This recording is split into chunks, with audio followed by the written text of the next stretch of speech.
নমস্কার বন্ধুরা, ভিলিন অ্যালেনের কথা সবাই বলছে, কিন্তু আঙ্কেক্রিস রঘুবংশীর কথা কেউ বলছে না। তিনিও আইপিএল 2026-এর দুর্দান্ত পারফরমেন্স করছে।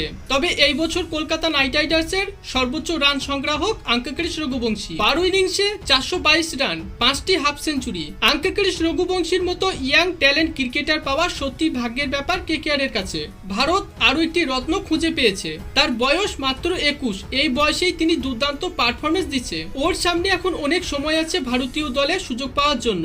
এই নিয়ে কোনো সন্দেহও নেই এবং তাড়াহুড়োও নেই। এবং কেকেআর টিমের একজন নির্ভরযোগ্য ব্যাটসম্যান হয়ে উঠছেন আঙ্কেক্রিস রঘুবংশী। দলের প্রয়োজনে তিনি যে কোনো পজিশনে ব্যাট করতে রাজি। রঘুবংশীর ট্যালেন্ট নিয়ে কোনো সন্দেহ নেই। তিনি উইকেট কিপিংও করে থাকেন। আঙ্কেক্রিস রঘুবংশী একদিন ভারতীয় জার্সি গায়ে দিয়ে বিশ্ব কাঁপাবে। ভারতীয় ক্রিকেটে এবং কলকাতা নাইট রাইডার্স দলের একজন উজ্জ্বল নক্ষত্র আঙ্কেক্রিস রঘুবংশী। তো বন্ধুরা, আঙ্কেক্রিস রঘুবংশীর ব্যাটিং আপনার কেমন লাগে তা কমেন্টে অবশ্যই জানাবেন। ধন্যবাদ।